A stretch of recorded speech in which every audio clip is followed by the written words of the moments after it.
Hello, welcome to Death by Podcast, the horror movie podcast where we go through the alphabet and talk about a vintage horror movie for every letter.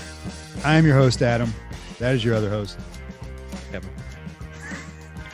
Tonight's main show, so Kevin had W, and he chose, what did you choose, Kevin? I chose Waxwork. Woo! 1988. I forget, had you seen this before or no? I had, but many years ago and didn't remember much. Okay. So yeah, that's going to be our main topic. We got a few things to mention before we get there. I've got a couple stories to tell, some spooky stories. You didn't have any. Rob Zombie was quiet this week. Mostly just anniversary stuff and nothing about the monsters. What, him and Sherry Moon's anniversary? No, it's been 30 years since this, and he posts stuff like that a lot. Oh, he hasn't been working for 30 years. No, but he'll put up I can't, whatever. It's been 20 years. It's been 15 years. He'll say, he'll put up a picture from House of the Thousand Corpses, but what else did he do?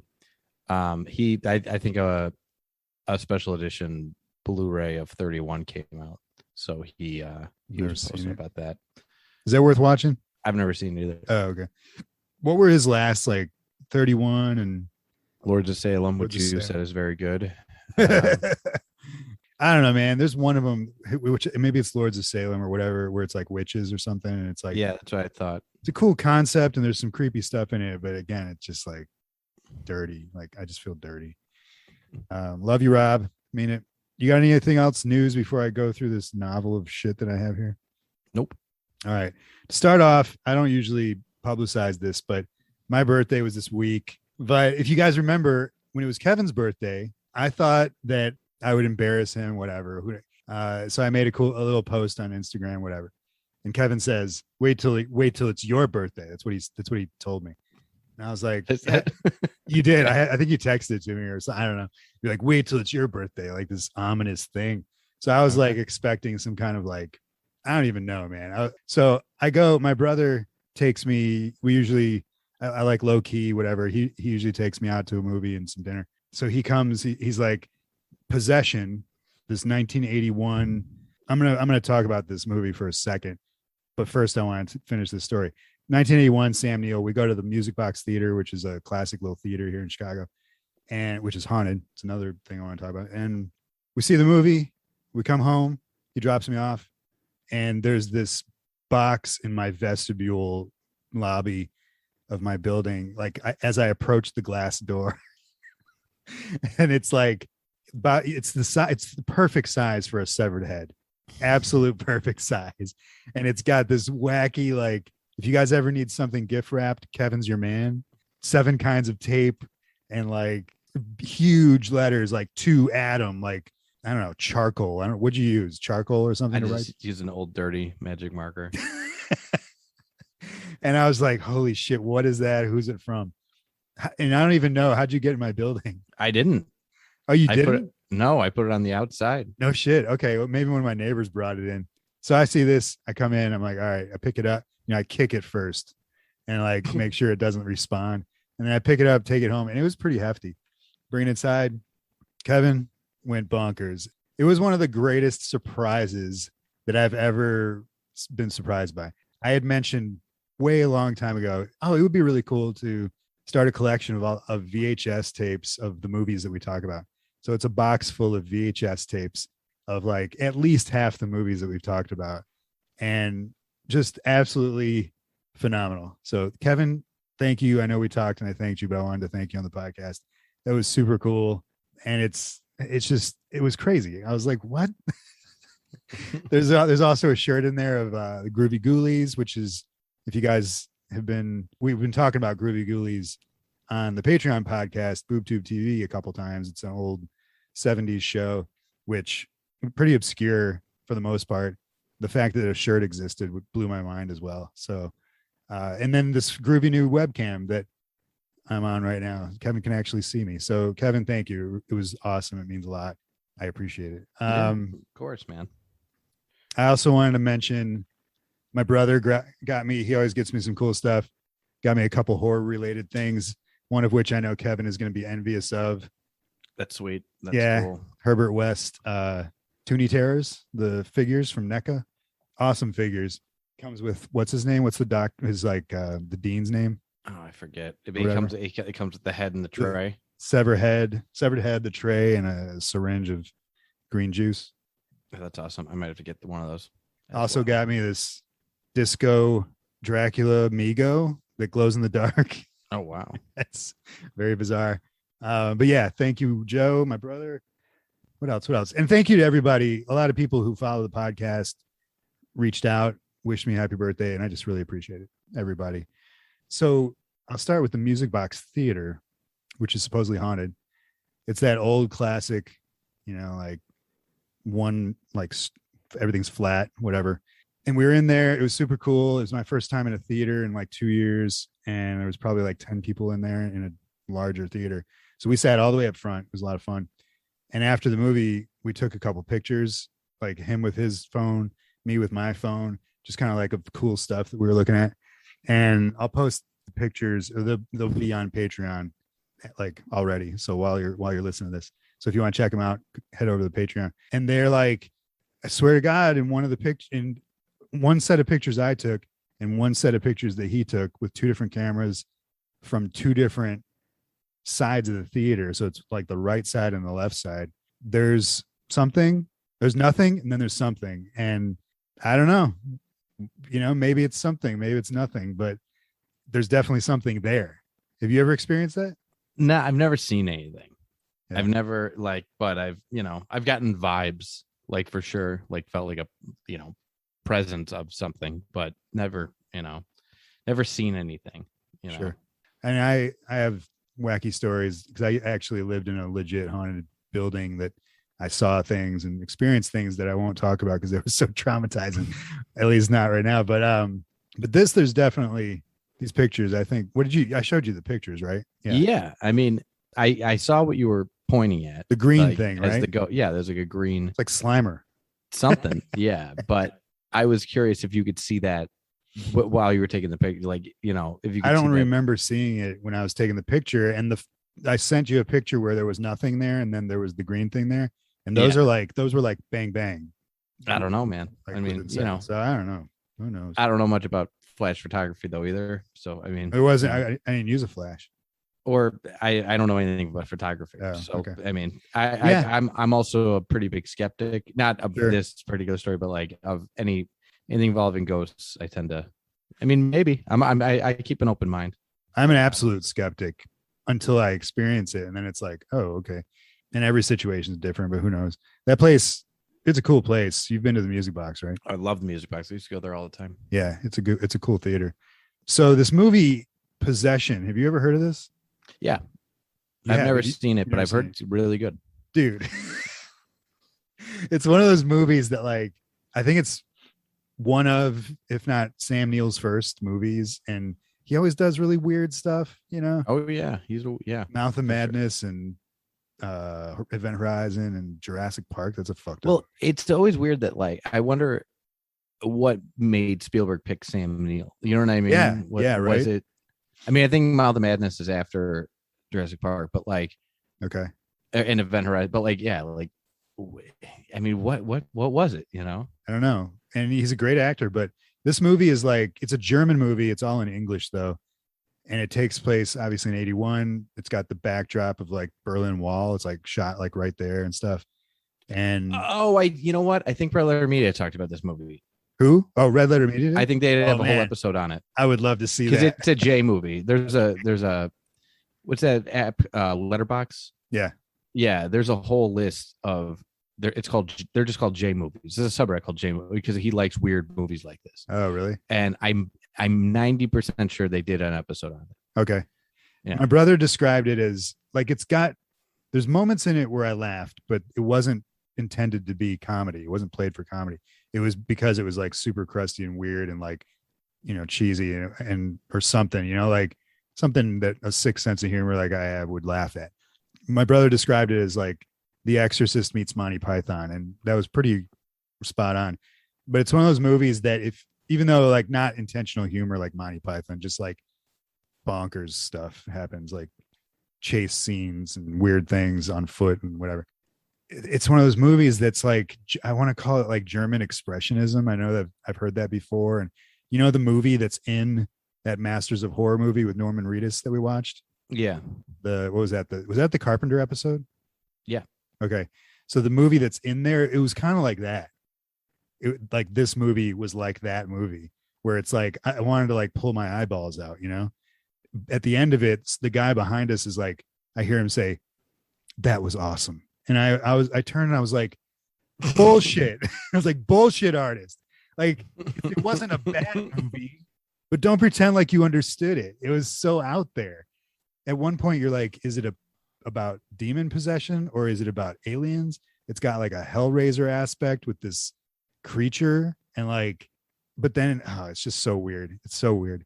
So anyway, if anybody out there listening has seen it and has like thoughts on it, I'd love to hear them because it was one of the more unexplainable movies I've seen. Is it Dario Argento?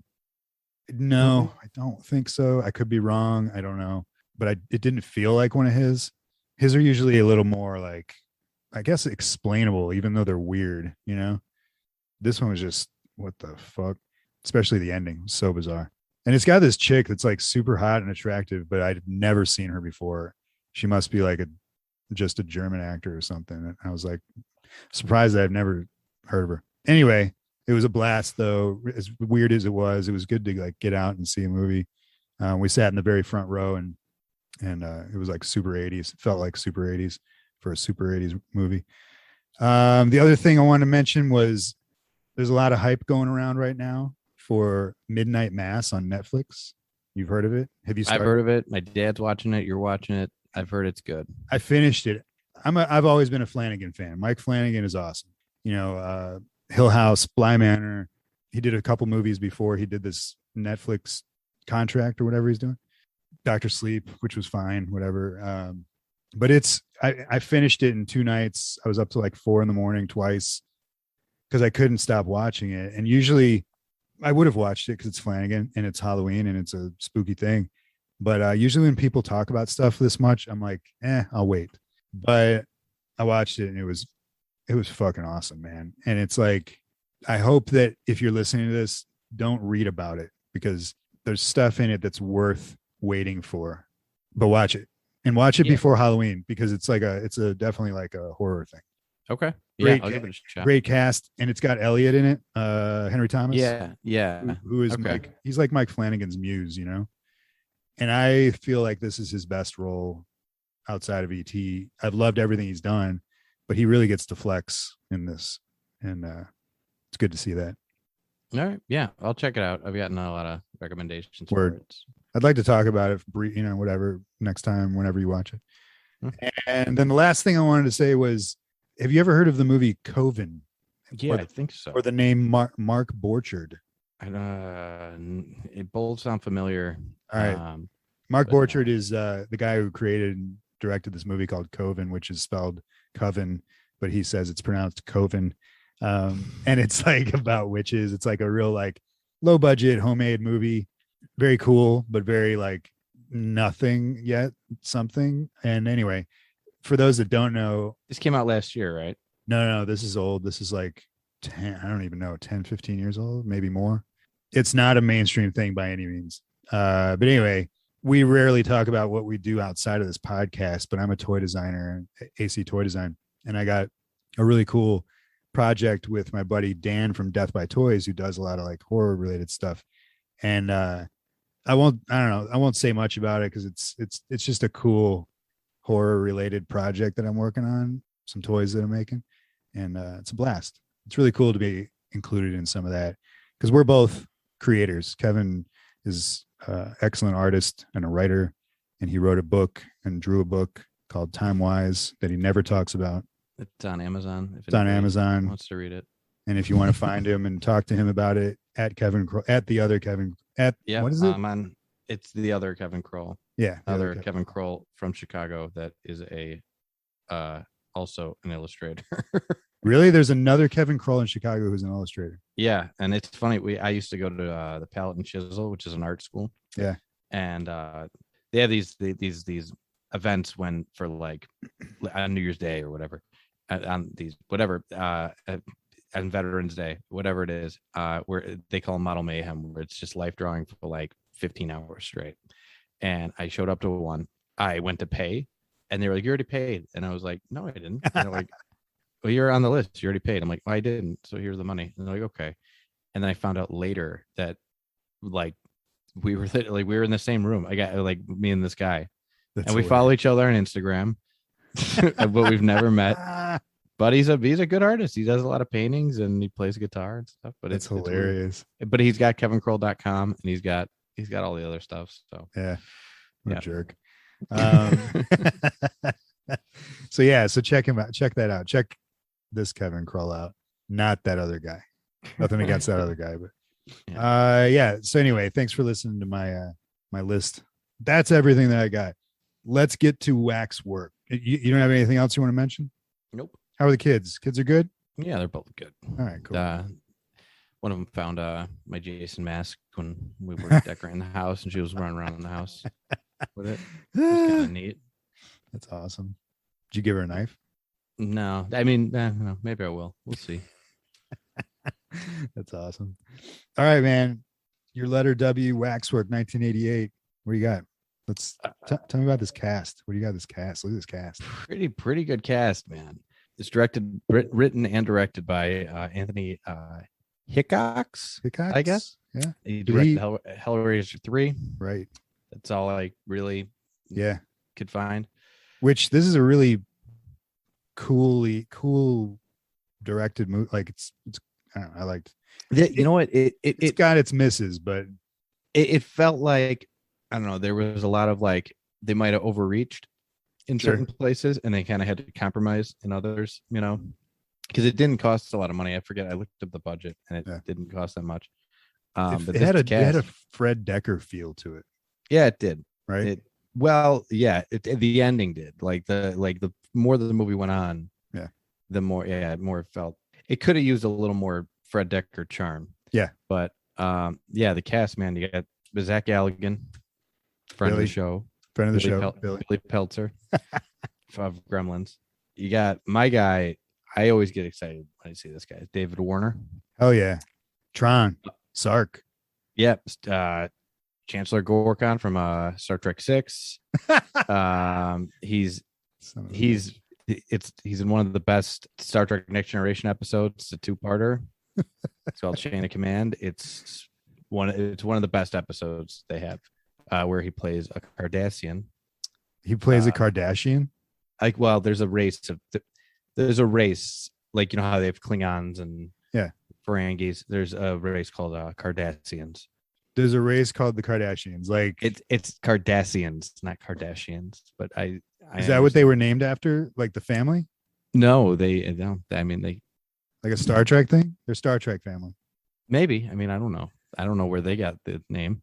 But is Stats or the Crusher in this episode? I don't know if Crusher's in this episode, but it's a season 5 episode. Oh, he's in one of the movies. Who, Crusher? No, Sark. He's in Star Trek 6 and he's in Star Trek 5 too, but he plays two different people. That's right. He plays a regular person in 5. In 5, and then in 6 he plays a Klingon. Yeah, he gets shot or something, assassinated. Yeah, he plays it. Yeah.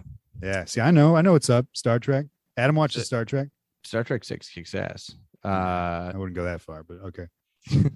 And then you got he's awesome. He's also in he's in Ninja Turtles 2, The Secret of the Ooze, as not Baxter Stockman. Since I was a kid, I've never understood that decision. Yeah. What is it? I mean, it's just a generic name, right? His name's Dr. Jordan Perry. Okay. Why? You've got a scientist character, just name him Baxter Stockman so I can flip out. You know? Yeah. That's a weird thing. They still do that today, like stuff like that. I'm like, you idiot. They do it less now, but like back in the day, like you just had to take what you could get. Yeah. Yeah, he's in a lot of great stuff. Whenever he pops up, he's in Titanic. I forget what his name is, but his name in Titanic is ridiculous.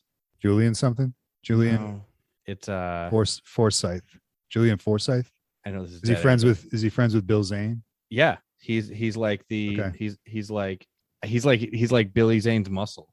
What? Yeah, he's like his wig guard or whatever, you know. Like That's awesome. This is the David Warner podcast, by the way. If you so, yeah, but sorry, and you know what? I know this is all ridiculous, but it'll be worth it when I get to his name.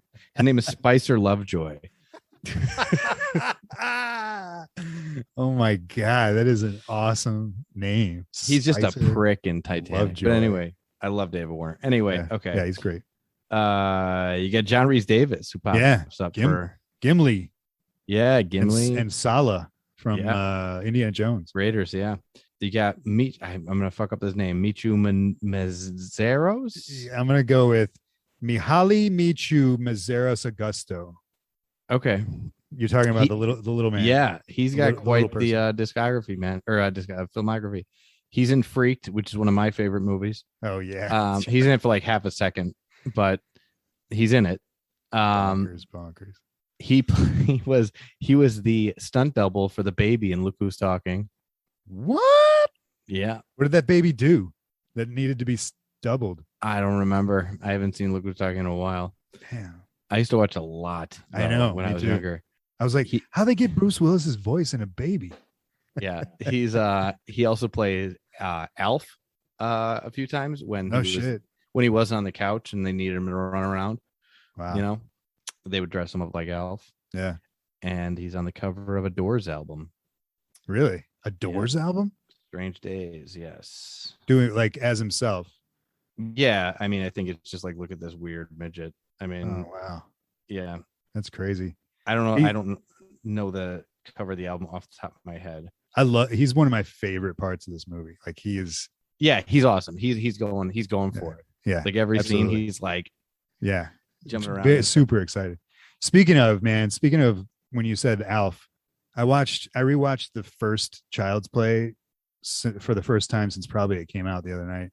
First of all, an awesome fucking movie, a great horror movie on its own without the rest of the sequels. All those slasher movies go camp past a certain number. But man, there was a little person that played Chucky when Chucky was running around. I know. He sent me like 10 pictures of him. Terrifying, man. It's terrifying because that was shot in my neighborhood, obviously in '88, and I wasn't here then. But if I had been walking on the street and I saw that running around, I would be like, fuck this. I am out. Because there's like scenes where Andy's looking out the window at the building across and Chucky's just going up the fire escape. It's like, get the fuck out of here. Yeah, man. That first Child's Play is great. It kicks ass, man. It's really, really good. You should watch 2 and 3. I mean, they're not as good. I saw 1. 3. I need to watch 2. I need to watch 2. 2 is good. I haven't seen it in probably 10 years, but you know what's not good is The Bride of Chucky, and even more so The Jizz of Chucky. That movie is Seed of Chucky. That movie is just Seed of Chucky was get out of here, man. Was hard to get through. That was tough. I've watched them all except for 2. They've all been on. Man, watch 2. So I need to watch 2. I'll probably watch that tonight. Anyway, back to the cast because there were a couple people. Let's see. Did you have any others that? Yeah. Okay. Bust it. So you got Michelle Johnson. Yeah. Right. Who is plays a character named. She plays a character named Gyna. It's weird. It's China, like the country. Oh, really? I thought they were saying Gyna this whole time. I'm like, anyway.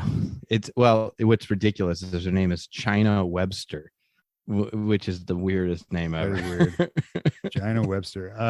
What do you know her from? You said she's a crush. She's in a movie called Blame It on Rio. Hell yeah, son! I wrote that down too. I love Blame It on Rio, man. Yeah. When I was a kid, that was like one of the first like nudity movies that I got to watch, like because it was on HBO. Was it on HBO all the time? Sound like a couple of perverts right now. Jesus I mean, but Christ. it was. Yeah. It was that movie and About Last Night that like I was like, what are these people doing? Yeah, but yeah, that was a good one, man. And that was like, I was like, Michael Caine is old and he's like the luckiest dude on the planet. Like, what is that? What's happening? It was it's still. I wonder watching it as an adult. Because, like, I mean, it's a weird. The whole premise is that him and his daughter go on vacation with his best friend and his daughter, right? And then his best friend's daughter wants to nail Michael Caine. And Michael Caine is old; he's in his fucking 40s. He just got. It's like he like got finished hunting a shark and then went over here to, yeah, it's crazy. But it's like, I don't know. And she's supposed to be like 17 in the movie too. Yeah. Like it's pretty like, holy shit. She's got my favorite line in this movie. We'll get to it, but I won't say it now, but she's got my favorite line in this. Oh man. I have a very specific favorite line. Do you? Okay. There's a bunch of them. Who else? Dana Ashbrook. You got him? I don't know. Dana Ashbrook is the other guy, main guy, not Billy, but the dude who turns into a werewolf from Twin Peaks. Okay, I knew he looked familiar. He's huge in Twin Peaks. He's great in Twin Peaks. He's usually great. He's one of those guys that just shows up, And yeah, like, he was good in this. It's that that's gotta hurt. Whatever. I get it. That's your line. Okay. I think that's all I had. Deborah Foreman. Who's she? I wrote that down for some reason. You know what? I don't know what else she was in. She's the other girl, like with the good smile. She's with a nice smile. Sarah is her name. Yeah. Okay. Yeah. She's got one of my favorite scenes in the movie. Her. That's all I got for the cast. She looked really familiar. I think she might be in Star Trek. No, what's that Val Kilmer movie? Val Kilmer. Real Genius. I think she's in Real Genius. Yeah, she is. I looked up her thing. She was in that. I forgot. Yeah. Okay. But I don't remember. I just remember a bunch of popcorn in that movie. I don't know why. So it's not a bad movie. I'm surprised. Yeah. I'm sure it's good. I should rewatch it. Yeah, that's what I got for cast. Cast is, and John Rhys Davis just pops up out of nowhere. It's like, Jesus, man. John Rhys Davis, is that what you said? Yeah. Yeah. When he pops up, it's like, Jesus, man. Yeah. I wish he weren't in the opening credits because it would have been like, holy shit. Yeah. This movie's cool. The best thing I like about this movie is it's one story, like continuous from top to bottom, but it's made up of these cool little vignettes as they visit the wax museum that, like, you get like the pirate one, the zombie one, the mummy one, and it's like you get a minute to spend in each exhibit, or scene that's set up, and it almost treats it as, these little vignettes. It's a really neat idea that I don't think they completely capitalize on. I agree. They had much bigger plans. Really? In doing the research. Yeah. And we'll get to that. But have you ever been to a wax museum? I don't think so. No, I have. Yeah, I have. In Wisconsin, I went to one. And I don't remember much about it, but I know I went to one.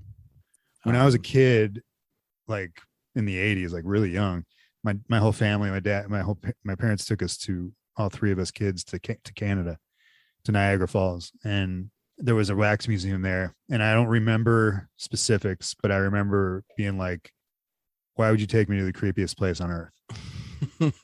Like a bunch of like real looking people. As far as, I mean, now I'd probably be like, yeah, that doesn't look real. But as a kid, I'm like, why are these people? What is this? A museum of people like that you've frozen, or what the fuck? So that's something that it's like dolls and clowns. It's like, what are we doing right now? So. Yeah, it's a weird art form for sure. Yeah. Especially when you watch, which I highly recommend, Vincent Price's House of Wax, or whatever it's called. Mm-hmm. Like, that's a great movie. And it's not a similar story, but it's I feel like there aren't that many wax museum movies, so they're all kind of like the ones that do exist. It's like, yeah, you can draw similarities from them, but they show his process of making the wax people. It's pretty crazy. Good movie. All right, so you want to take us through it? I didn't love it in the beginning, and by the end I liked it. Okay. But they establish a bunch of weird. Zach Galligan plays this guy. What's his name? Mark.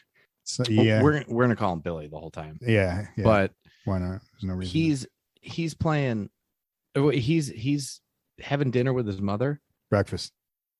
Yeah. This is I love this scene. I don't get that. Like I don't get the choice to make him a douchebag. Like, I don't think he's not really a douchebag. He's more of like he's like a snobby, like rich. He comes from douchebag. Money. Well, this great line, he's sitting there at the Batman table with his mom. She's on one end. Yeah. He's on the other. And the movie opens up with a murder. I don't know what. That opening murder. What was that about? Like, so now that I'm remembering it, like now I just now in my brain was like, oh, that's what it is. It was, the whole thing towards the end is Tron, you killed my grandfather. Yeah, my grandfather. Yeah. That was his grandfather. Oh, really? That was him killing his grandfather. It's the only explanation I have.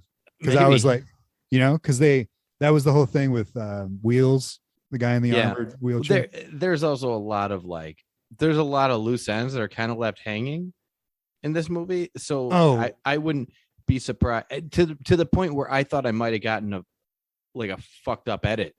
A TV version or something. It's either, I guarantee, I'm pretty sure, I'd be willing to bet it's the grandfather, because he throws the person's head in the fire. We never see who the assailant is, but then they go and they smash these displays and they take these things. We later on, either Wheels or Tron, I forget which one, says there are 18 wax scenes in the museum. Yeah. And the whole, what Tron is trying to do is bring them to life, basically.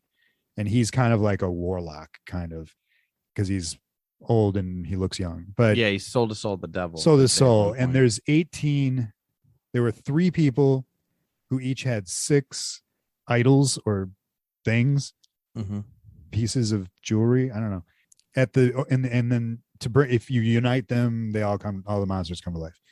And in the beginning, in that very opening scene where he kills the guy in the fire, he smashes these things and he's grabbing those 18 trinkets. That's what's going on there. Okay. I just now put that together. All right. Then it cuts hard, so it's like, then it goes to Billy having breakfast with his mom. And she's got this great line where she says, drink, it's like, drink your milk, you'll be late for college. And it's like, so he's been babied his whole life. Well, at one point he's like, when can I have coffee? When are you going to let me drink coffee? Yeah. And she's hilarious. She says when you're old enough, whatever. It was what is this? This is weird. It's hilarious. I think it's hilarious. It was ridiculous. Yeah. There were a couple points where I forgot she said that you'll be late for college. Yeah. Cause they shot the college scenes, not the classrooms. I think they shot in a high school. Probably, because there's a couple points I'm like, are they in fucking high school? Right? Yeah. What is going on? But no, I think it is a college, because I remember all the work he does to get out of class, or to get to get his friends out of class. Right. I mean, you can just leave in college. Yeah. You don't have to fake an illness. You don't have to you can come and go as you please. Sure. I mean, 80s college though was probably different. Plus, it was a small classroom. I mean, it would have been rude. It was like a Nazi teaching Nazism every time we were in the that was weird, right? I thought that was gonna go somewhere or be something. Yeah, I know. It was just weird. But I don't think, back to what you were saying, I never felt like he was a douchebag. I felt like he was. I thought he was like a smug prick for a while. Until they get to the museum, he's like a jerk, right? He's I don't know. This is hard because he's also got that line where he's talking to Gyna and she says, I'm having a hard time, or what does she say? I'm suffering. She says, I'm suffering. And he goes, suffering? We live in America. And it's like, oh, that's awesome, because he's telling her shut the fuck up, you privileged idiot. So he realizes that, I think he's just been babied his whole life by his mom. Maybe it was a weird money. It was a lot of establishing shit for that I didn't think really went anywhere. You know what I mean? Because eventually he's just a regular guy. He doesn't have, and none of these qualities affect. It's not like he's been baby his whole life and he has to overcome that, or or it's a problem for him later. It's just I don't know. It was a weird. He's just frustrated, I think, because he's been babied. He wants his coffee. He wants to date this chick. Gyna doesn't want anything to do with him because she's seeing a jock and whatever. I mean, I think he's just regular frustrations, but I think he knows that. I feel like this movie was very aware of itself for most of it. There's some really good scenes where the movie goes aren't we idiots? Or isn't this dumb? But it's that allows you to enjoy it a little more, I guess. The whole thing felt like I said, they had a lot of big, and I kind of suspected this before I did my research, and they had a lot of really big ideas that they weren't really able to fully do, and it kind of, you know what I mean? So they had to back off and decide to do other stuff. And like, so China and the other girl, Sarah, are walking down the street. They run into David Warner, and David. They don't run into him. Well, he just they stop at his house and they go. And it says like Wax Museum on it. There's a big sign. Yeah, and she's like, "Have you ever seen this? Where did it come from?" And then all of a sudden, like Willy Wonka appears, like literally just appears, and he's like, they're standing within 2 feet of each other, and he's looking in the other way. You know, he's like looking up as if like I'm minding my own business, but he just appeared. Yeah, and they're like, he pulled a. They're like, what Batman. the fuck? Yeah. He just appeared, and then they are like, "What's going on?" He's like, "I'm having." Basically, it's like I'm having a party at midnight, or I'm having. What did he say? We were having a thing showing, at midnight? like a showing. Showing it, at midnight tonight. Why don't you come by? Don't bring any more than 6 people. Right. And they're like, okay, and they get all giggly, and they turn around, and then he pull not a reverse Batman, but it's just a full on Batman. He just disappeared. And it's like he appeared because he needs 6. I think there's 6 people. 6. Yeah, they have to displays. Essentially, it turns out he's like sacrificing people in these displays. Yeah, in these displays. These displays are little 6 portals. Yeah, I mean, so then she goes back to the high school, hangs out with her friends, which is like Zach Galligan, Twin Peaks.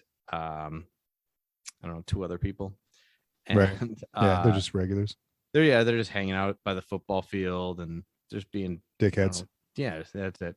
And so then she tells them about this thing. Before they go, they have like a pre-game at somebody's house, and this is where Gyna says my favorite line, because Billy's bitching about this other guy that she's seeing, and she goes, "I do what I want when I want. Dig it or fuck off." Yeah, and it's like, whoa! It's like zooms in on her face, and it's like, dude, that is a great line delivered excellently, you know. And he's like, "Oh shit." He says something to. There are a couple. This whole scene, besides that line was cool, but it's got that weird clunky date like 80s dialogue.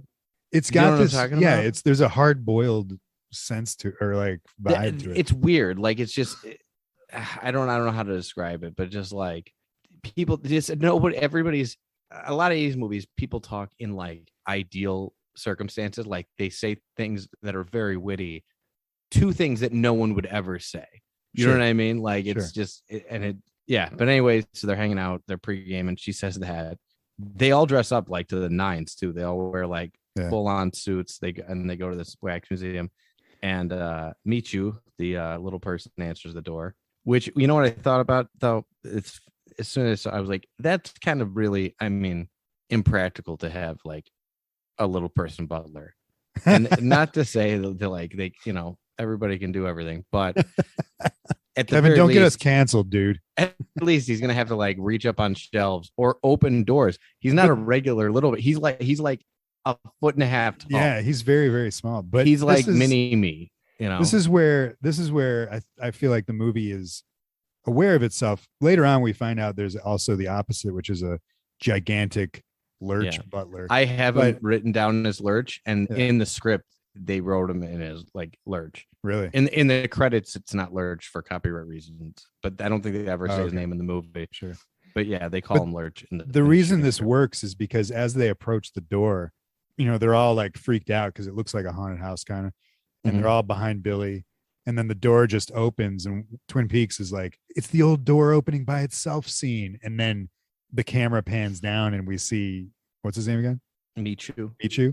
And he's just standing there. And then Billy looks back and said something like, I guess not, you know, like it's very self-aware in that sense. Yeah.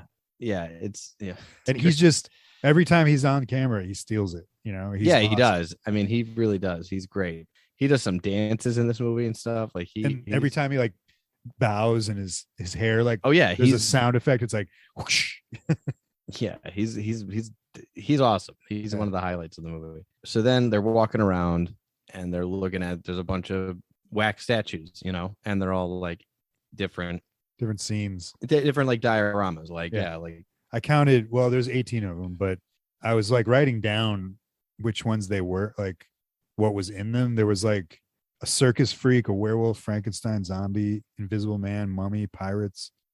There was a phantom, mutant baby, pod people, aliens, and a witch.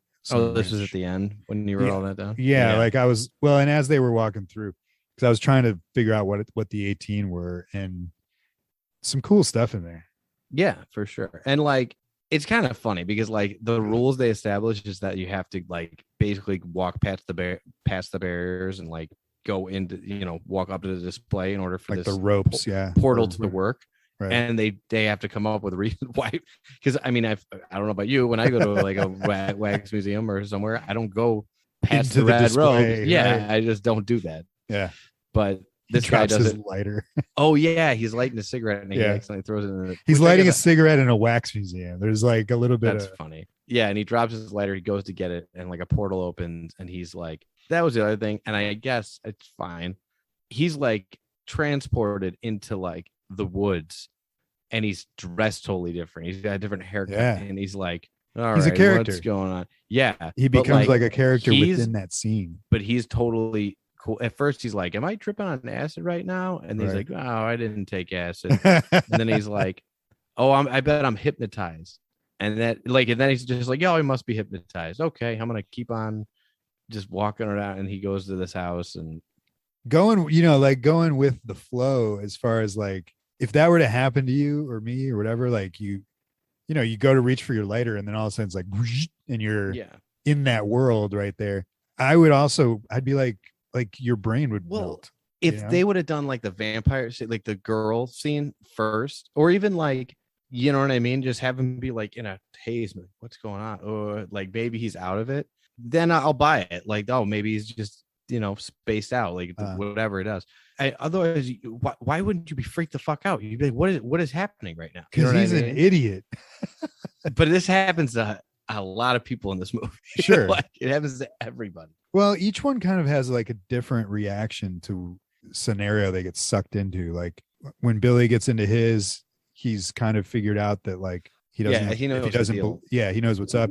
The girl, Sarah, like when she gets into hers, she's already admiring the setup of the Marquis de Sade, and like really wants to be, like, admires the world and the whatever. This dude is just oblivious and an idiot and a whatever, and he just like stumbles into it. But I like the fact that he's like, especially because this is my favorite one. Yeah, I assumed. I mean, it's the werewolf one. So he goes to this house, and John Rhys Davies is in the house and just starts yelling at him. Yeah, and he's like, "Oh, what the fuck is going on?" And his like, voice, man, is so cool. John Rhys Davies turns into a werewolf. He's like, "Get out of here!" And he leaves to go get some firewood. But when he comes back, I love that how they filmed it. You know, like Twin Peaks comes back in. What, you were gonna say something? No, I mean, like a lot of the attacks, like a lot of the stuff, the movie looks really good, but a lot of the like stunt work, or like if someone gets stabbed or someone gets bit or someone's getting like tackled, it's doesn't totally look great. Yeah, it's totally low budget. It's a few notches above like One Dark Night, where where we just have a man that can, it's way better than that. Yeah, obviously it's One Dark Night was like a mannequin on a stick, you know, like yeah. This one though, especially this one, he comes in the room and then it switches perspectives to the werewolf coming around the corner and coming at him. And yeah, there's like, you know, he's like scooting around the room trying to get away from the werewolf, hands him a bone and like, here, doggy, like that kind of bullshit.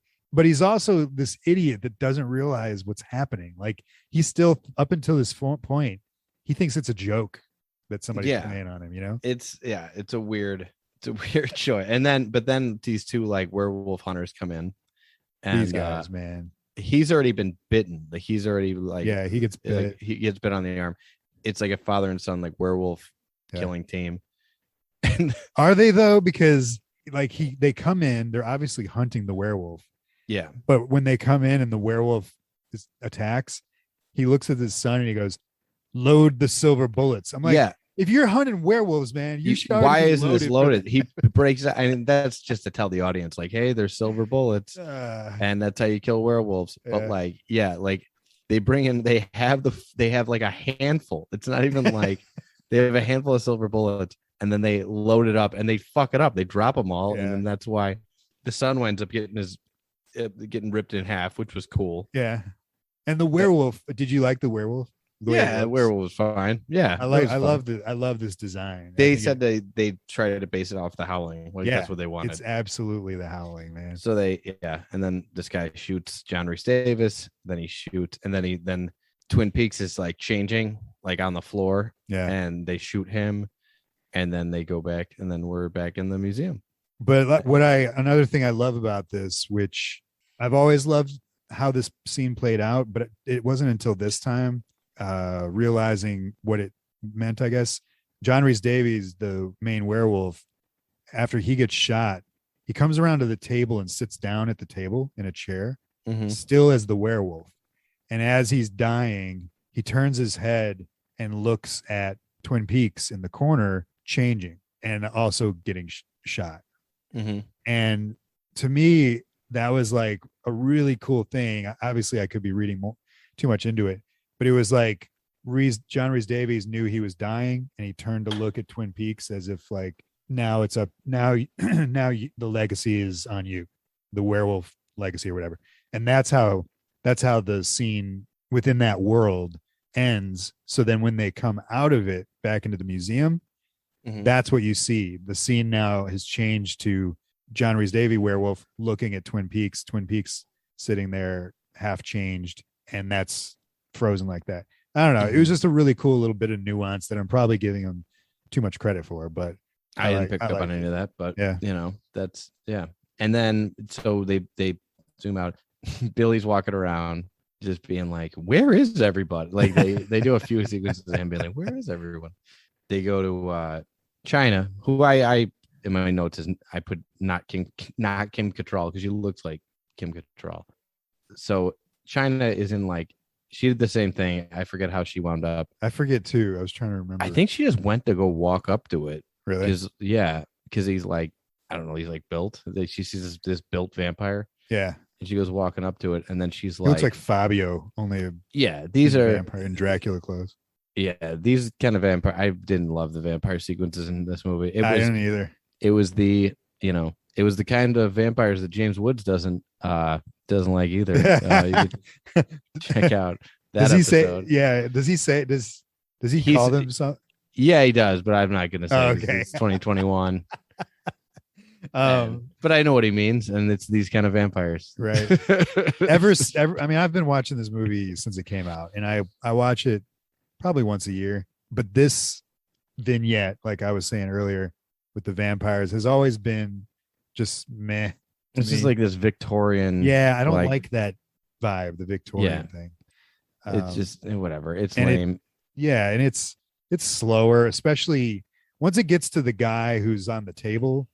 That stuff is all right. Yeah, that's fine, but that's not till later. Yeah, this whole dinner scene is just like, like steak tartare, and they talk about sauce for like 10 minutes. It's like, dude.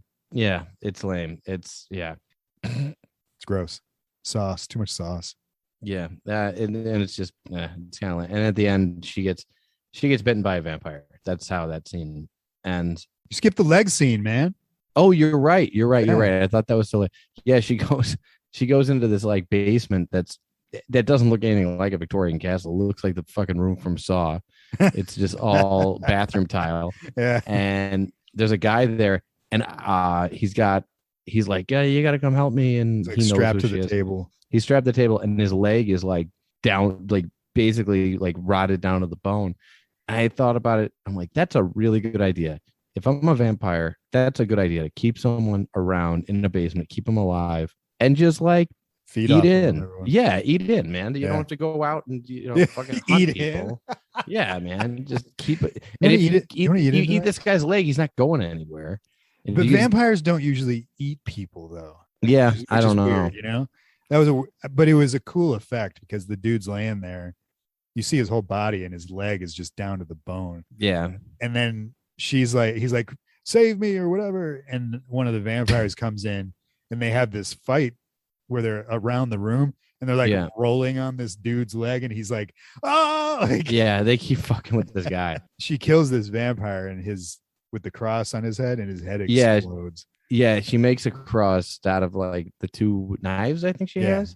Yeah. And then yeah, she burns into his head like Fright Night. And his head explodes. It was actually Yeah. pretty badass. Yeah. I guess this scene was pretty severely cut. Apparently it was a lot Really. more gory. But yeah, and then a The bunch of other three. like chick vampires Yeah. come in and she smashes a chair up against the wall, which it was cool, whatever. And then now she has a bunch of stakes. She Yeah. stabs all these chicks. And Except she for the one who gets death by bottles, like thrown up against like a wine rack, and oh like yeah, three of yeah, the yeah. bottles poke through her, and then champagne comes out of her mouth. Yeah. I was like, all right. So yeah, and then she goes running around. Then the main vampire Yeah. just basically like makes eye contact with her, kind of hypnotize her, and then he Yeah. bites her neck and we're out of there. So that scene ends with her like, or when we come back into the museum, she's like on the steps and he's over her, and they're like just kind of frozen there. They're frozen, yeah. She's Which, by the way, the other thing I wanted to bring up, and I don't want to nitpick, for a movie about about a wax museum, there was zero budget on actual wax statues. Like they just had the actors stand still. And they don't look, and they don't look like wax because they're not. And you could see them moving. You could see them move. Yeah, it was. If you look hard, you could totally see them move. You could especially the Marquis de Sade, because she stares at him for so long, and you could see him, the actor, just standing there like trying not to move. I mean, it's really hard not to move, and they did. I mean, yeah, they spent. I don't think they made one wax statue for this movie. Yeah, but yeah, which was fine. Whatever. So then Zach Galligan's still like poking around, can't find anybody. He finds Sarah. He says, "Let's get out of here." When they leave, it's a good scene with the little guy. Oh, what does he say? Yeah, I forget what he says, but he's like, he like clicks his feet together and bows, and his, it's like his hair does that whoosh, like sound effect, and then they leave, and he's just so like zippity. A lot of energy, man. Yeah, like a lot of cool choices with him. And they leave. They're like, well, the other two must have left, and everyone seems to think like, oh, China's hooking up with that guy. He's saying they're not. He makes a bunch of calls. He's looking for his friends, and they're not turning up. Right. Everybody's whatever. I don't know where they are. Doesn't matter. When does the jock go in there? Does he go in there that same night, or is it the next? Yeah. So that's a guy that like, I think Zach. I forget how. It's weird.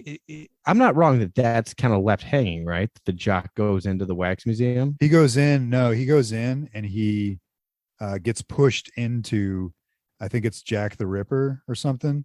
I don't remember that. And immediately, they don't spend any time in there. It just immediately goes to the scene changes, and the wax scene changes, and he's lying there as a Bobby, a London police officer.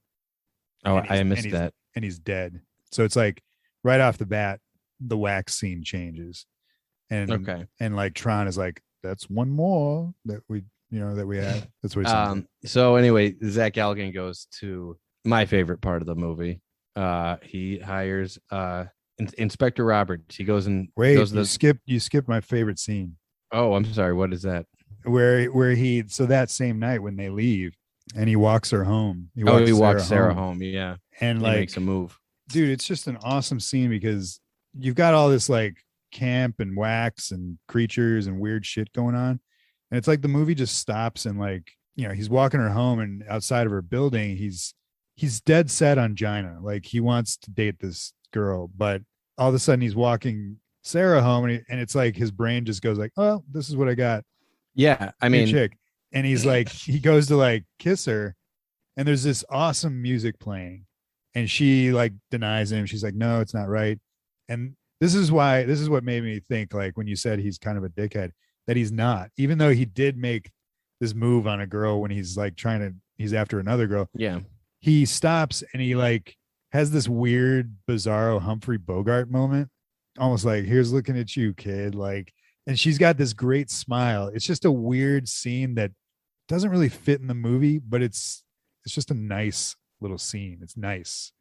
And she smiles like super big. She's got a great smile and is like, thank you for understanding that I don't want to get it on with you and that we're just friends. And then she goes back in, and then he he kind of like pauses for a minute with his cigarette. And it's just a cool moment for Zach Galligan, because I don't think he doesn't really get a lot of scenes with like non sci-fi camp or whatever scenes. Mm-hmm. And it was a cool scene to see him in. Made me want to see him like do other stuff, but he's like 70 years old now. So nah, he's he did a movie a couple years ago. He's like 90 it's not years great old. With Tom Paris from Star Trek Voyager, Of course. and the Pink Ranger where they fight killer bees. I think it's called Swarm. I think you're right. He was doing a live stream the other night. I tuned in for a minute, and he was like reading Edgar Allan Poe. Really? It was on Instagram, and he's a funny dude, man. He's very he was a nice guy when we met him. You know? Yeah, he's very captivating. It's just he's very interesting. Anyway, so that's my favorite scene in the movie. Like, and it has nothing to do with like wax or creatures, or my second favorite. The werewolf's my favorite. So yeah, so like you were saying, he starts to unravel this mystery. Yeah, he's making calls, he's looking for his friend, and then he goes to the best part of the movie, Inspector Roberts. Yeah. He's this gritty, Yeah, gritty detective. Yeah, who's so pissed off. Like, I mean, he has like full on like fits of rage, like unprovoked. Like he's constantly telling fucking Zach Galligan to shut up. And he's just like so pissed off. And he's like this boiled detective. He's always smoking in every scene he's in. And he's just got like a 5 o'clock shadow. He's got like the most noticeable 5 o'clock shadow I've ever seen. Like, yeah. And it's almost a beard, basically. Yeah. But like he's got like a loose tie. I mean, it's just like it's all intentional. I think. It's that. Yeah. If you were making this character, that's what you make him. Right. But he's awesome. And he hates Galligan, man. Like, they go to the house. He's like, you better not be jerking me around, man. Because he's been trying to solve these murders. And Galligan's like, hey, I think they're coming from this house. We went there the other night. 2 of my friends disappeared. And he's like, he doesn't believe him. You son of a bitch. Yeah. When they're waiting outside the building, he goes, watch this weird tiny guy addicted to helium is going to open the door. Yeah. And then it doesn't happen. Yeah. And he's Tron answers. Yeah. And then Tron's like, he's like, I've never seen this kid before in my life. And I love it. He goes, he's like, yeah, this kid said he was here last night. He's like, it was Waxwork. It must have been a different one. Like, they're all over the place. And he's like, he says he was here. Can I poke around? And he's just really, I forget what he says to him. And then he kicks him out. He says, okay. He doesn't. The detective doesn't look around until later, right? Yeah. He sneaks back in the house. Sneaks later. back. Okay. Galligan has that scene where he tries to get Sarah out of class by pretending to be sick. Right. And it's Weird still scene. He's still doing the same Nazi stuff. It's weird. Yeah, it's weird. It's a weird. He's even standing in front of like a swastika. It's like, what the fuck what class is this? So yeah, Galligan takes Sarah up to his attic, where they have like a Goonies Scooby-Doo moment where he's like, this is my grandfather. And he used to be, and it reminded me of Amazing Spider-Man 2, where it's just like, oh yeah, and my grandfather worked with the guy that we're like dealing with right now, like just was kind of like, what? Like your grandfather was into weird artifacts from the whatever. Okay. So that's when the inspector goes breaking into the house. He goes back, right? He goes breaking into the house, and he goes to China, and he takes off a piece of her cheek. Yeah. Which made me think right away, like, why isn't he getting sucked into the vampire? Like, because it's like done. Yeah, that's what I thought. It got its victim, I guess. But they go back into it later. That's a good point, though. Yeah. But anyway, I was thinking that right away. He takes that big thing out of her cheek, which he doesn't even think is weird, that he like pokes a hole in her cheek, and then there's like skin and like bone underneath it. And he's like, oh, weird. Like, he's just like, whatever. And then he goes over to the mummy exhibit, and he gets portaled into like this mummy movie. And he like, basically there's like an old professor there, and they're like uncovering a mummy.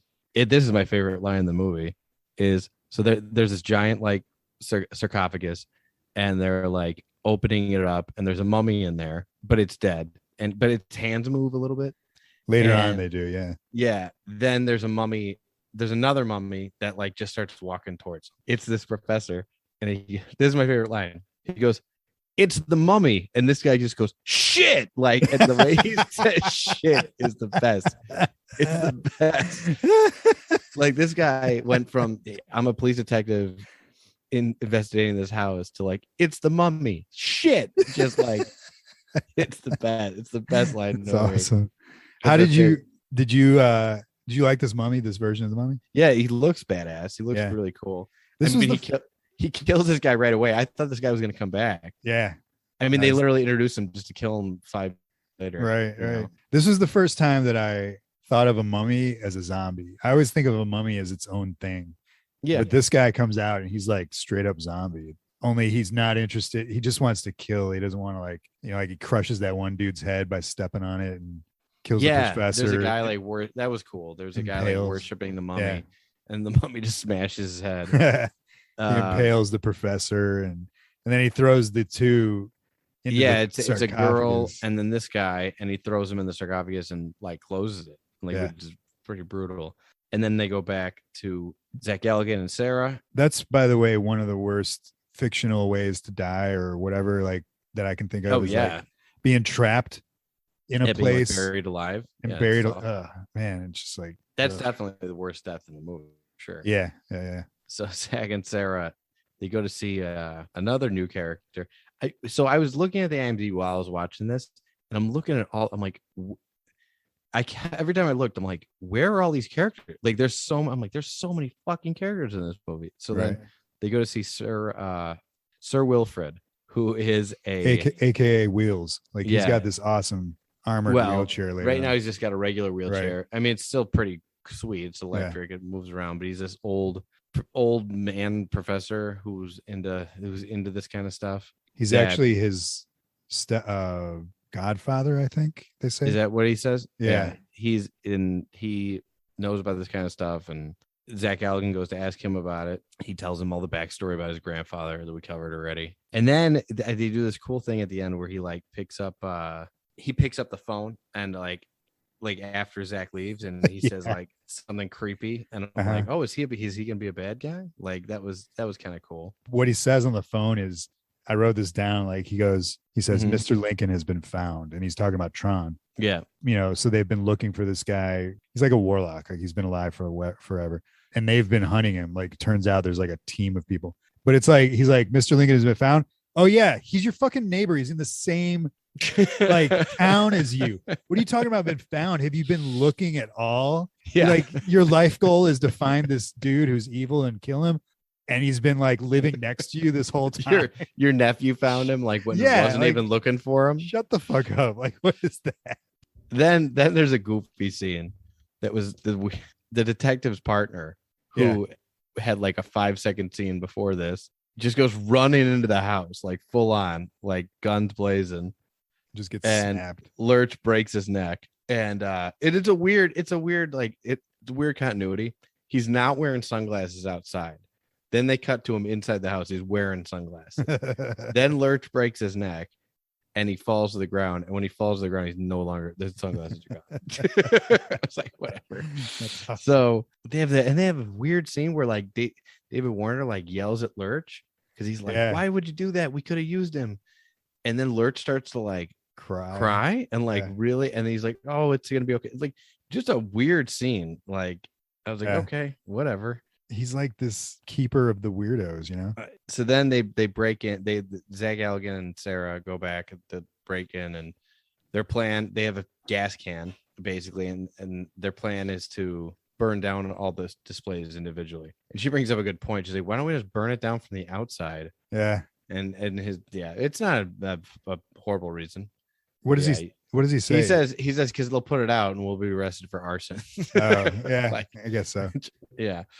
Oh yeah. So then there's another thing though that I forgot to mention earlier. There's another guy, one of their friends. Does this come later? When does the Phantom the Opera thing happen? That happened before this, right? Oh yeah, it was the Phantom was the jock. That's what it was. Is that who it was? Oh, okay. It wasn't it wasn't the what did I say? Jack the Ripper. It was Phantom, because the jock is admiring the mask. And he's like, is that an original mask? And Tron is like, why don't you take a closer look. Well, he says a mask of what? And he goes, from the Family Opera movie. And he's like, they made a movie, a fan of the opera. Yeah. And he's like, man, they'll make a movie of anything. And then he goes in and then he immediately like, yeah, you're right. Dies, Here's murder. But that scene was written in the script as Jason. That it was, he goes up and it's a Jason display. Oh, no. And he goes, holy shit, is that the mask from the movie? And he goes, they made a movie about the Jason murders. And he's like, that's yeah, weird. that's what it says. Yeah. And then he says, yeah. And he goes, oh man, they'll make a movie about it. And then he throws him in and then he appears dead. It's like a cameo from Jason. Weird. That would have been awesome. That was, yeah. Well, they had plans to do this, to do a Jason, like, which was probably just this. And then they, the Village of the Damned Kids. Oh, really? And it also says The Thing, which I don't know if I believe that. That's around the same time. The Thing didn't do well in theaters. It wasn't a popular movie at first, you know. He might have been and like, I mean, I think that they bit off more than they can chew effects wise in other areas. How are you going to do The Thing? and like, are the best effects in your movie going to be like on a cameo shot? You know, there was some, you know, in the end we see some stuff that I'm like, I don't know what that is, but it's definitely homage to like, I mean, we see Audrey. Oh, yeah. There was exactly. And we see like Audrey. Invasion For of the a second, Snatchers. I thought I saw Reanimator for a second. There was like, well, you know, it's like again, an alien in a lab coat with a syringe. I wonder, you know, they're like homage, definitely homage. I feel like there was maybe there wasn't like a slasher in the woods. There was something. Yeah, that's cool to know that they actually wanted to do that. So then, Sarah winds up. She willingly just steps in. She willingly, she kind of gets hypnotized, walks into one, and she's in this like this Victorian pirate like torture like scenario, right? And Galligan, while she's in there, ends up in Night of the Living Dead, like in black and white. Yeah, that sequence is awesome, right? And it would just bug me, like, because I was like, this is awesome. This other thing is this pirate bullshit. Like, like that's lame. Because he's only in the zombie thing for like 5 minutes, if that. Yeah. Why is that the smallest point of your movie? Like, get rid of all this Victorian horseshit. If I had to guess, because this happens on shit like Star Trek all the time, I'll bet they had those costumes already. You're talking about the Victorian ones or the zombies? Like the Victorian shit. Okay. Like, I'll bet they had those costumes like on hand. Yeah, and they could get them cheap or use them for free, and that's why that's a big focus. Like. It's a bummer because it's like they're the two longest sequences in the movie. It is the pirates and the vampire. You know, story wise, I guess, because she gets a little bit of like Stockholm syndrome, and like it starts to really buy into the characters of the scene that she's in with Marquis de Sade, and like she's like brain torture, and she like really is into it, and you know, she's a meek character. It makes sense that she would get off on this in a way, and it's cool because it gives once Billy gets in there, it gives him a chance to like do some stuff, save the girl, whatever. Well, he figures out like while he's in the zombie one, but the zombie one is phenomenal. It's awesome. Like, why isn't that the big chunkier movie? I wrote some stuff down because it's not necessarily unique for zombies, but it's like, dude, the sound design and the music in this scene, which is 3 minutes, is really, really cool. And it goes from like you said, black and white. So it goes from like Romero vibe to the zombies were more like Return of the Living Dead zombies. Yeah, they were like melted. And then and then it goes to like, which I know you haven't seen, Children Shouldn't Play with Dead Things, but it goes that way too. And then the whole thing kind of ends up with this like thriller vibe, you know? Yeah. Which is it's so fucking good. The whole thing just made me be like, well, fuck, man. This is what the movie could have been. It could have been like, oh, I'm in Night of the Living Dead. Now I'm in Friday the 13th. Now I'm in, you know, Howling. Whatever. And it doesn't have to be Freddy and Jason or like the house. Yeah. Like, but it could have been like, and if it was all those, I would have taken that werewolf as the howling vampire. You know what I mean? Yeah. Like it would have been fucking Ready Player One. I think that's what they were going for. Ever since I was a kid, man, so the very first zombie that comes out of the ground grabs him by the leg, and then he like hits it with a rock and severs the hand off, but the hand hangs on to him. You know, he's dragging his leg, but he goes and he picks it up and he's holding the hand up. He does that badass move. It just like flips over. He flips the hand. Yeah. Dude, like the hand, like the hand is sentient and it like just does that. Yeah. It's like he's holding it by the wrist and it goes whoop and like attaches to him. And he's like, oh, I love that. Like that scene, that just brief is just like, boom. It's always been in my head. I love it. And it comes back around at the end too. Oh, other cool thing about the hand. Well, it's not a cool thing about the hand, actually. I thought for sure it was going to be Christopher Hart, who we mentioned in the Idle Hands episode, who he plays the hand in the Addams Family, both Addams Family movies. He plays the hand in Idle Hands. Basically, you need a hand actor. Yeah. Or you need a severed hand as a character. You call this guy. And I thought for sure it was him. It is not. It's not. This guy started later. This guy started working like as the hand guy the year after this movie came out. No shit. After? Yeah. Like this came out in 88. His first movie is 89. He probably saw this and was like, I want to be a hand actor. Yeah.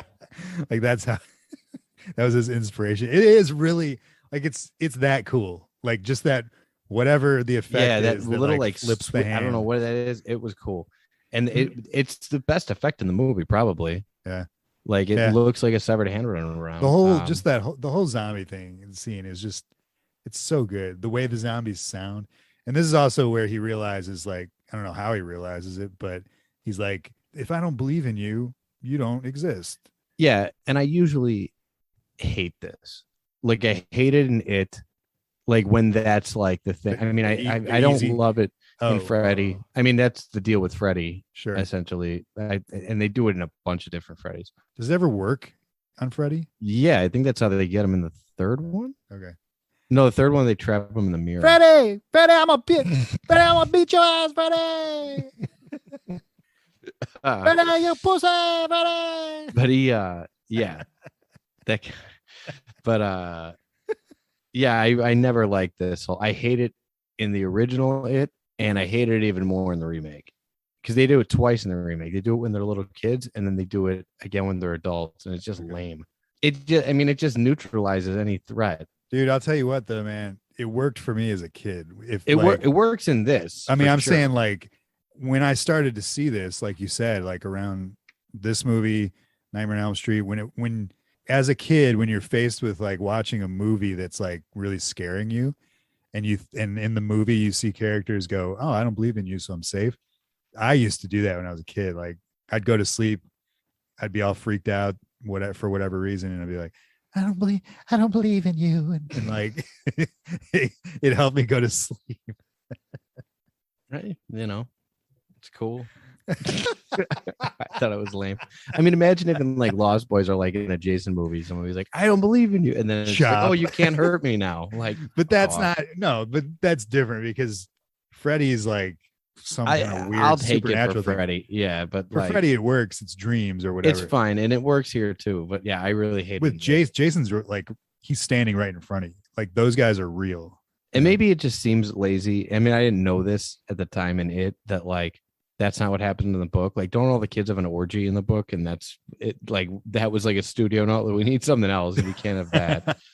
Wait, they replaced the kids having an orgy with "I don't believe in you." Well, that's what happens in the movie, and I'm pretty sure in the book they all the kids have. Yeah, no, you're right about that. I've heard that. Yeah. Before. Well, yeah. I can't imagine that's that. Weird. We should all have an orgy, and let's just not believe in Pennywise. Like, I mean, that would be overkill. No, you only get one or the other. Yeah, I mean. So I coined a phrase for this movie. It's called wax jumping, where Billy like he gets out because he doesn't believe in zombies. So he gets out of there. He jumps into the Marquis de Sade. I don't know if he jumps in or they throw him. David Warner throws him in. I remember when I was watching, like, did he jump in or did he throw him in? Yeah, he jumps. He jumps right into the pirate torture chamber. One and he gets probably his only fight scene in any movie that he's been in, right? Well, I mean, he has a fight scene in Gremlins. Yeah, I mean, like he uses a sword. I mean, he uses a sword in Gremlins too, but not as much as this. I mean, he's fighting Gremlins though. Yeah, I'm saying, well, okay, I'm not diminishing that at all. but I'm saying with another human. Yeah, I can't remember him fighting another fight scene, person in either Gremlins movie. Maybe he does it in the Swarm. He probably fights bees though. Sure he does. Yeah. Let's not talk about the Swarm. But I think it's just Swarm. Oh, okay, Swarm. In the Swarm. But he like the first guy, I guess it's because he's grown some confidence from the zombie thing. And then the first guy that attacks him, he hands him his ass. Like yeah. I mean, he definitely is, and he's like swashbuckling. He gets his like, what do you call that? A rapier? Maybe. What's a pirate sword called? I don't know, a pirate sword.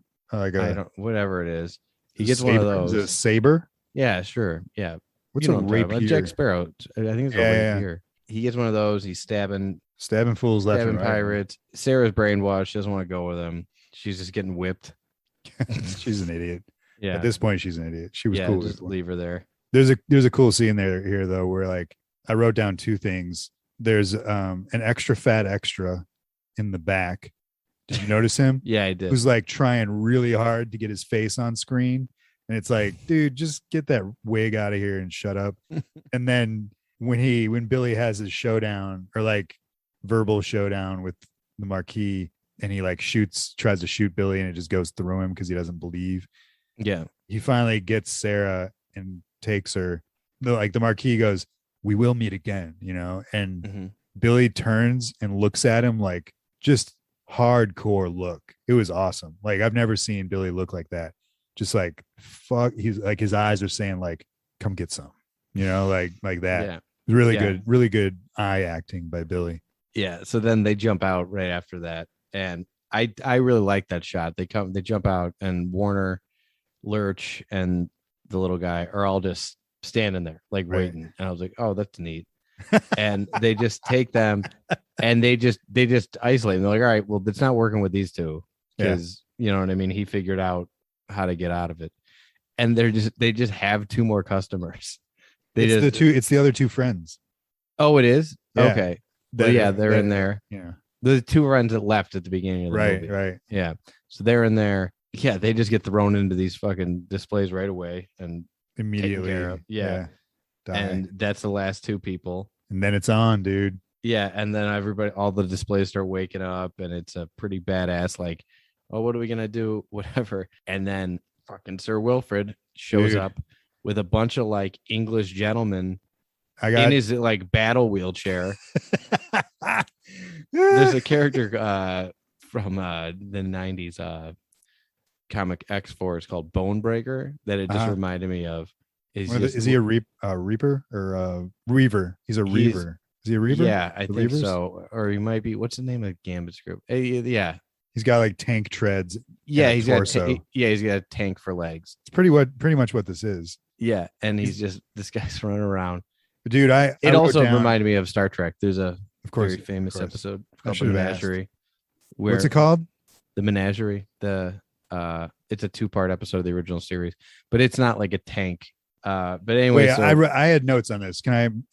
Go nuts. Right, I was like, this is why you like this movie. This made me think this is right up your alley. It's crazy. Everything that unfolds from this point on, because Wheels rolls in with basically the JLA, like the made for TV, like JLA. I looked it up. I did some research on this, and I found his whole posse that he comes in with. They actually have names for these characters. Do you want to hear them? Yeah, sure. So he's credited as Wheels. There's Golf Hat right behind him. He's got one of those. You can identify him because he's wearing one of those like golfer hats, those stupid little hats that golfers wear when they go golfing. There's the British Butler. He's got a name though. No, that's what he's called, the British Butler. Okay, that's his superhero name. There's Toolbox. The guy, did you see him? He runs in with this red. He's waving this red toolbox. Old guy with the toolbox. I'm serious. You can look at all these people. They're in there. There's Longfather. He's a priest with a shotgun. Okay. And there's the Townsman, he looks like one of the guys from American Werewolf in London in the pub. They all look like that. They all look. It looks like that's that. Exactly. I was trying to place where these guys look like they came from, and they all look like they're called as a team. They're called the Justice League of Old Murica. Yeah. Okay. Check it. You can Google it. It's all there. Okay. Don't take I'll my do word that. for it.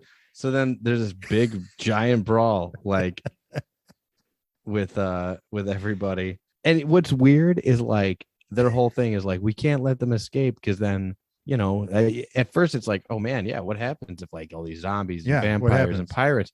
pirates? I mean, Pirates escape. I don't feel like it would be that, because then they just start killing them like regular people. Like they Right. start shooting them and stabbing them, and then they just die. Like it's like, oh, Yeah. like if this were a real problem, the military could probably handle this. They could probably kill these. A competent police force could.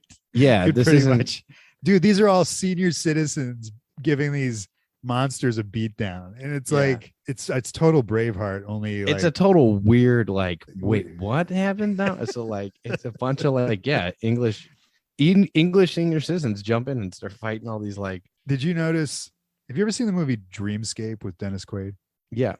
Awesome movie, right? Mm-hmm. Yeah. You know I always forget his name. The villain from The Crow. Fire it up. Like, oh yeah, I know who you're talking about. From he's the one in the Warriors. Like, come Warriors, come Yeah. on in. In Dreamscape, he turns into like a snake man. Dude, that exact puppet thing, creature, snake thing is in this. Real brief. It It's is? like, yeah, it's the exact thing. And the other thing I noticed, there's only one black guy in this movie. Did you notice that? I didn't notice any black guy. And he's like a tribal guy. It's like, Oh really? it's really, I don't usually cringe at things at all, but when I saw that and he's in like full tiki makeup or whatever you call that, like spear and Yeah, all he's this in stuff. like Africa gear. Yeah. Africa gear.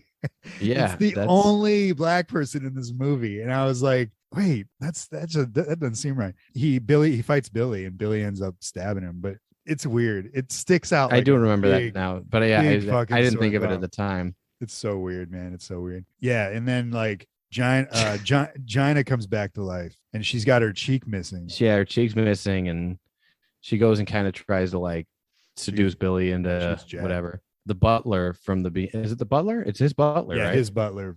He's on this team. The coffee man comes in and kills her. He's like, oh, she's been dead for ages. Like, fuck her. He's good. The butler, the superhero. That's his super name, the butler. Oh, okay. The British butler. Sorry. Oh, and the other thing is just okay. The sound design for this whole movie has been pretty okay. Yeah.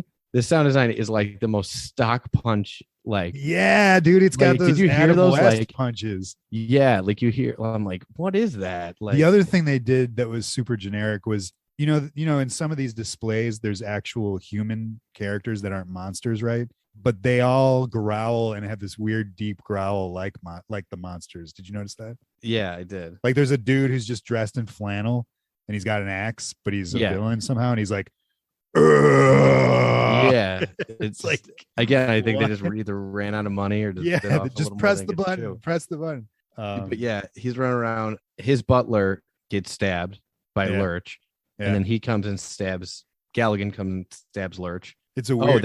It's a weird scene because when he does that and the butler's dying, he kneels down to like say goodbye, to whatever last words, and he kneels down with his sword. It's a weird shot because it covers Billy's entire face. Mm-hmm. Like basically looks like this. It was just weird because the butler's having this moment, the two of them, where they're saying goodbye because he's dying, and you can't see Billy's face while he's talking. It's a weird choice. But then you get the part, like maybe my favorite part in the whole movie. The vampire turns into a bat. It's like, oh man, he turned into a bat, and somebody grabs this bat. It's not somebody. It's who does it? Is it Clint Eastwood? Who? It's Clint Eastwood. So the bat flies, and somebody grabs the bat out of midair.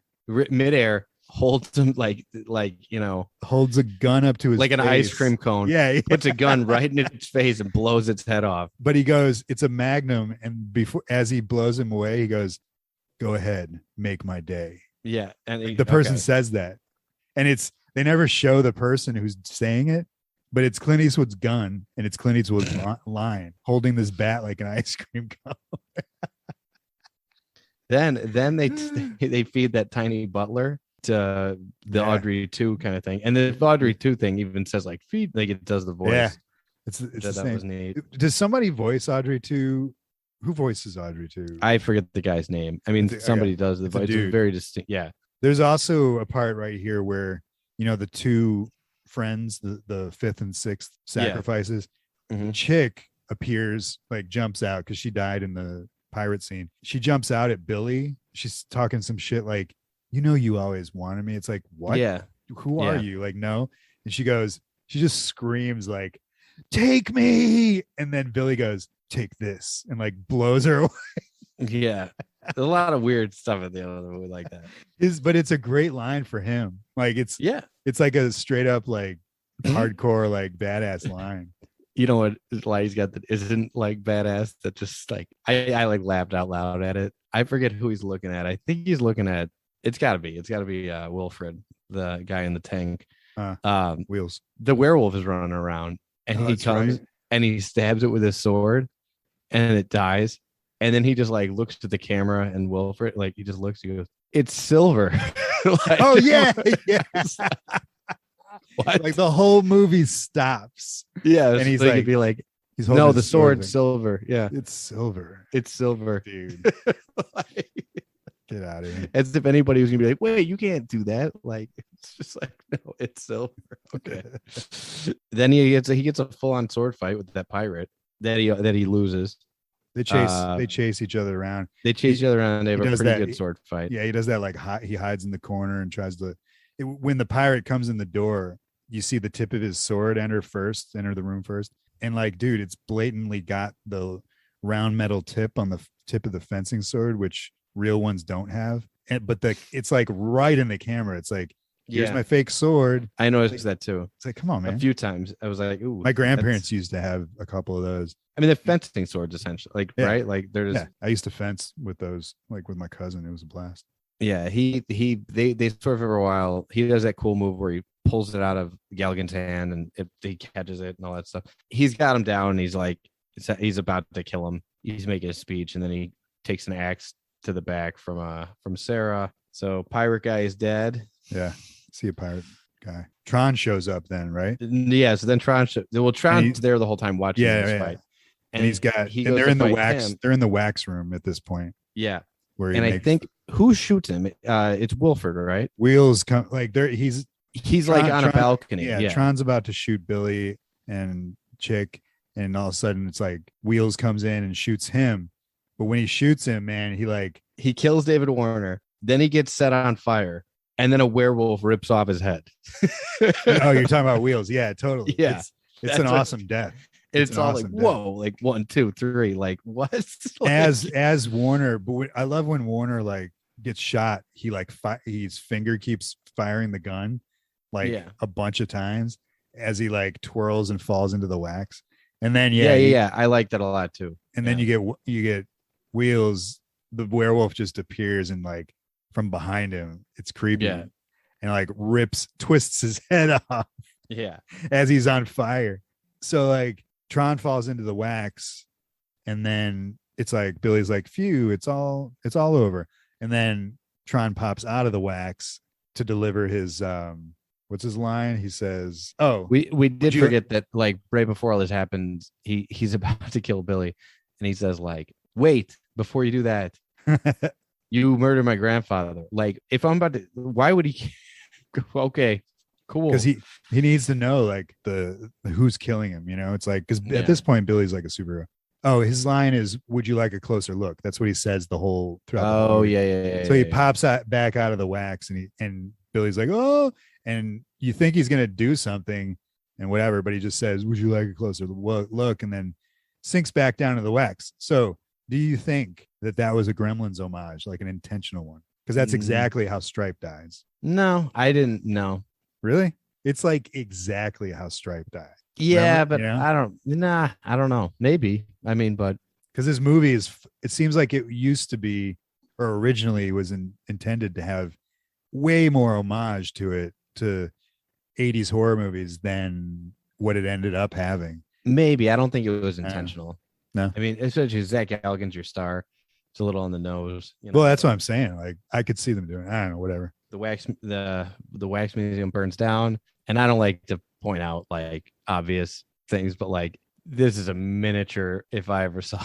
Yeah, it's like man, and it's like burning with like rotoscoped flames, I think. Yeah, but these flames, like this is, I'm like, this is a model. Like, it's awesome. I actually really, I loved it. I loved it, it but looked it was great. just like, man, that's a model. Holy shit! Like they're not even pretending to like basically like I'm sure there's certain things you should know when you make a model and like you're gonna blow it up or burn it down. There's flames that are clearly not like they're huge. You know what I mean? And they're next to but I like it.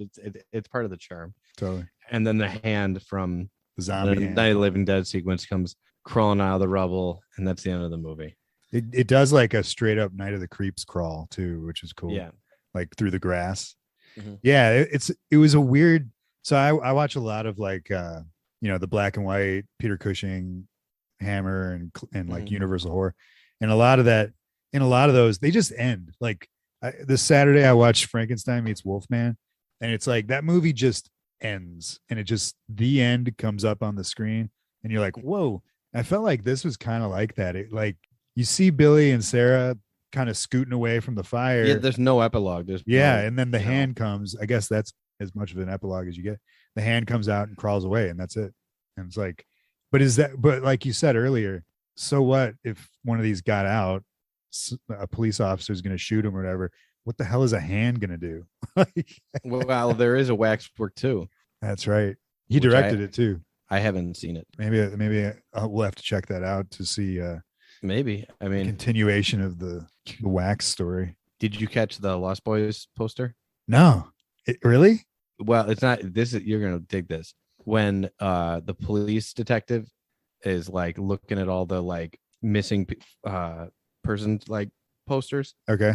At his desk, they use the poster from the Lost Boys. Which one? Like you talking about one of the ones, like how there's a bunch of missing kids in the Lost Boys. Yeah. They use the one from the Lost Boys. Like it's the most like it even says like Santa Clara Police Department and all this shit. Yeah. And and it says on IMDb they actually like just copied that one poster like 4 or 5 times. Oh wow. That's in the police station when he first meets him? Yeah, when he's talking to him. I think it might be when he's going over it himself, but that's cool. Yeah. And the other Kane Hodder worked on this movie. Oh, really? As well? And well, he's credited as Frankenstein. Oh, okay. But where was Frankenstein? No, he's in there. It's the scene where everybody comes to life. And really? It's literally like a blink and you miss it. And the Frankenstein, you know how all of these creatures have like a different spin, different look.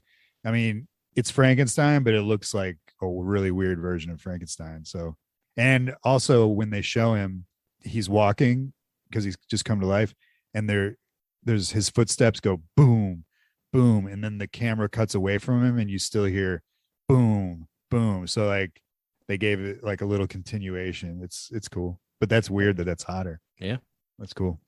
Yeah, man.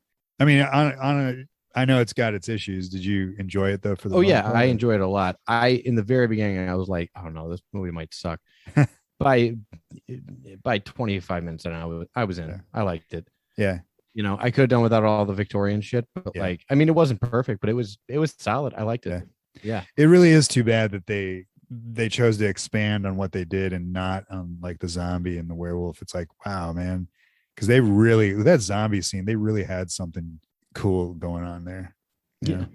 And even, I mean, you could have done vampires and just not the like, I mean, maybe that's what they like though. They thank like the Hammer film. They have a bunch of thank yous in the credits to like Hammer and all these other I forget what it is exactly, but it clearly they like this stuff. And I think they were looking to make like a Ready Player One kind of movie, which I'm surprised they couldn't, because a lot of Frankenstein, zombies, like Dracula, it's all in the public domain. They could have done that. Yeah. I mean, I'm guessing it was just budget.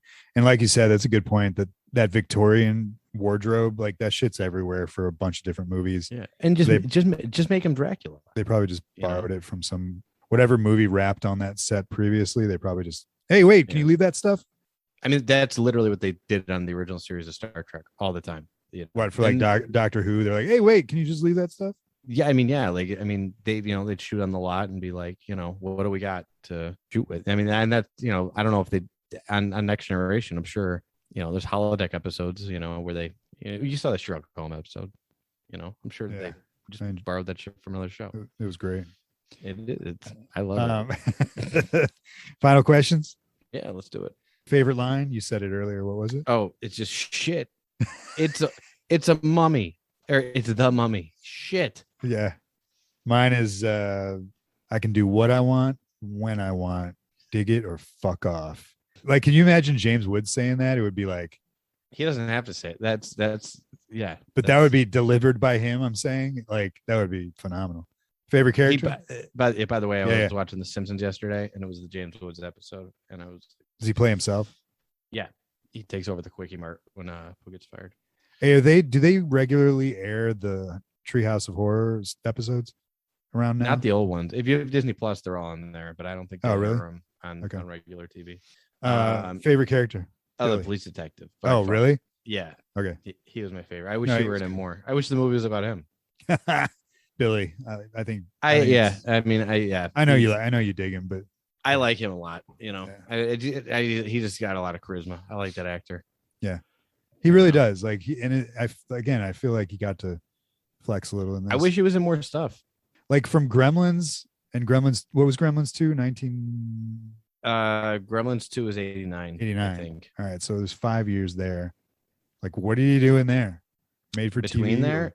Well, he did this. 88. Okay. You know, I know he did Star Trek Voyager, but that wasn't until like God damn it. That was like 98, and it's only one episode. Yeah. I wonder if he did a lot of like Broadway stage stuff. Yeah, like maybe stage stuff. Because he now, especially that live stream I said that I watched, like he comes off as a stage actor. He's always throwing little British things in there. And I'm like, all right, man, I get it. Worst character? Is there a worst character? I mean, Twin Peaks was kind of a dipshit. I liked him though. I'd say the either Lurch or the second cop. Oh yeah, the second cop. Did it age well? Yeah, it was fine. I mean, I don't think you can make it like the corners that they cut. I don't think you could do now. But I mean, they still cut corners in movies now, but they just fill them with crap CGI. I don't know. Yeah, it aged well. I like. I feel like if they took that zombie scene right today and they just expanded it into a movie the way that it looks in this movie, I think that would still hold up as a awesome. That's the best part of the whole movie. That part's absolutely. Awesome. But it's I think so disappointing that it was the aesthetic and the effects and everything about it would still be a great zombie movie. Yeah, today. I agree. I really wonder. You've never seen the second one? No. I really wonder where they take it.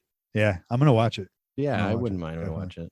Merch, bunch of wax figures. They didn't even use wax. I know.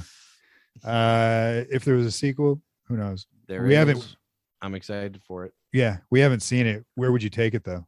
Having not seen it. So Billy's still alive. Sarah's still alive. The Hand is still alive. I don't know. I don't know where you take it.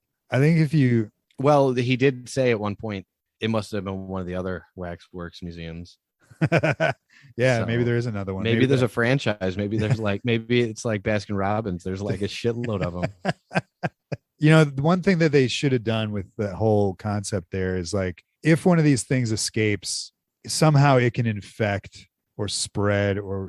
Well, they kind of did that with the vampires and the werewolf. Like they both changed really fast. Like he bites that guy on the table gets bitten, and like 5 seconds later, he's a vampire. Sure, but that's like a trope of a vampire, of a werewolf. Like I'm saying, like the Hand escaping, just like maybe it like if you come in contact with one of these Waxworks, you become I don't know, something happens. That's the only way that I see it being a danger if they get out. Aside from a werewolf can kill you, but whatever.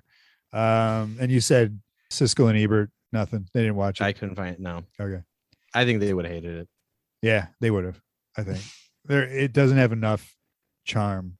For them to excuse it. I think that's it. Is that it? Yeah, that's it. You got anything else? No. All right. So I have the letter X. Jesus Christ. Yeah, man. Welcome to. Dude, you had at least like 2 movies to pick from. O was hard. X, there's like, it's just extra, which they do talk about in Search of Darkness. I've seen it. Oh, really? Yeah. There's extra 2 and extra 3. And apparently I haven't seen 2 and 3. Apparently like they depart in some weird way or whatever. Extra 1 I mean, it's fucked up, man. I mean, And it's you know the really kind my of only. movies I like. You It's know, really my only choice. I mean, there were some newer ones that I wouldn't pick anyway because they're too new, but they're disqualified because of our VHS rule. So I guess it's just extra, unless you let me like pick something that starts with an E that's like EX, like Exorcist, like sounds like X. oh man. But I wouldn't. I don't know. I wouldn't want to cheat that way. Maybe next round Next round, because one of us, you're gonna have X the next round. it might be a good excuse to do extra. They're just, but it would be like extra 2 would be the only choice, or extra 3. I mean, it's fine. I mean, it's worth talking about because it's really weird and messed up, and it's got good creature effects. It's one I've been wanting to watch for a long time, and right. I've never seen it, but I've heard about it. All right. Well, I mean, at least you haven't seen it, so let's do that next week for extra. Is it really called extra? Yeah. Extra. All right. So next week, letter X, extra. I think that's it. If you would like to leave us a review on iTunes, that helps the podcast. It really does. And we're doing a giveaway for the Demon Knight Blu-ray once we get 10, which we might have. I don't know. I haven't checked it in a while, but I'm still going to throw it out there. Once we get 10, we'll pick a random person of those 10 reviews, iTunes reviews, and send you a Blu-ray. Send it. If you want to find us on social media, we have a Twitter account. It's at DBP Podcast, and we don't have Facebook yet. Oh, Instagram at Death by Podcast. Primary. That's our primary. That's our hub at Death by Podcast. We post stuff on there. And then if you want to support the podcast directly, patreon.com/Death by Podcast, where YouTube too, by the way. Oh, that's right. I just started the YouTube channel, which is like, oh wait, did I post it yet? I don't think I posted it. I don't think it's public yet, but we will look for our YouTube channel in the near future. What we're going to start it off with is, I guess you call it trailers for the episodes. Yeah. Clips. I mean, yeah. To trick you into listening to our podcast. Yeah. So you'll see it on like YouTube with some visuals and stuff, and these little like 1-2 minute clips. So the first one of our like Halloween episodes or something like that. But yeah, check that out. It's just Death by Podcast on YouTube. So anyway, yeah, if you want to support the podcast directly, patreon.com/Death by Podcast really helps us out. And you can find our second bonus mini podcast, BoobTube TV, on there, where we talk about a vintage TV show. What did we just do? We did Tales from the Crypt, season 2, episode 2, The Switch. The Switch, directed by none other than Arnold Schwarzenegger. Yep, Arnold Schwarzenegger. It was really cool seeing him. That was a fun episode to watch. So check that out. You can also get our awesome stickers, our homemade, our original stickers on the Patreon, and behind the scenes stuff and all that coolness on the Patreon. And with that, this has been Death by Podcast episode 28, Waxwork. I am your host, Adam. That is your other host, Kevin. Yeah. That was like such a dramatic pause, man. It was awesome. Sorry, I had to. It's Miller time, Kevin. Shut the fuck up. Classic. All right. Best. Adios. Thanks for listening, guys. We'll see you later.